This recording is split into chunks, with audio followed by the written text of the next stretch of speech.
دادو نے ٹیپو کو مایوس دیکھا تو اس کے پاس آئیں۔ کیا ہوا میرے ننھے ٹیپو کو؟ دادو نے اسے دیکھتے ہوئے پیار سے پوچھا۔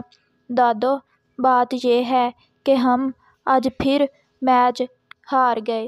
یہی نہیں، ہم پچھلے 10-15 دنوں سے مسلسل میچ ہارتے چلے آ رہے ہیں۔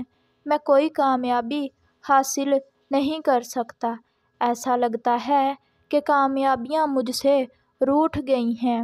میں کوئی بھی کام کروں اس میں کامیاب نہیں ہو پاتا۔ اچھا تو یہ بات ہے، لیکن جیسی تمہاری زندگی کے معمولات ہیں، اس سے ظاہر ہوتا ہے کہ تم کامیاب انسان نہیں بن پاؤ گے۔ کیا مطلب دادو؟ میں نے کون سا برا کام کیا ہے کہ میں اپنی زندگی میں کامیابی حاصل نہیں کر سکتا؟ ٹیپو نے کہا۔ تمہیں وجوہات بتاتی ہوں۔ دادو وجوہات بتانے لگیں۔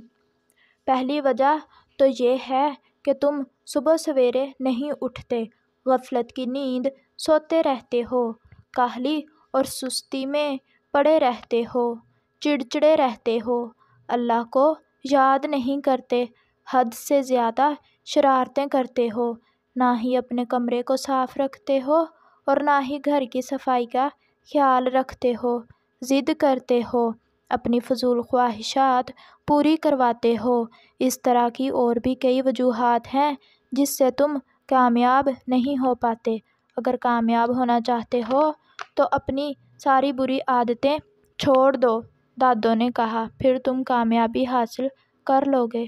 ٹھیک ہے، میں ایسا ہی کروں گا، ٹیپو نے کہا، اور پھر اپنی کہی ہوئی بات پر عمل بھی کیا۔ اس نے ساری بری عادتیں چھوڑ دیں اور پھر ایک دن وہ خوشی خوشی گھر آیا اور دادو سے بولا، دادو، ہم آج میچ جیت گئے۔ میں نے ساری بری عادتیں چھوڑ دیں اور پھر آخرکار کامیابی پا لی۔ دادو ٹیپو کی کامیابی پر بہت خوش تھیں۔ تو بچوں، اب آپ کی باری ہے۔ آپ بھی تمام بری عادات چھوڑیں، زندگی بدلیں اور پھر کامیابی ہی کامیابیاں پائیں۔ اگر آپ کو ہماری یہ ویڈیو اچھی لگی ہو تو ویڈیو کو لائک کریں اور پلیز چینل کو بھی سبسکرائب کر دیا کریں۔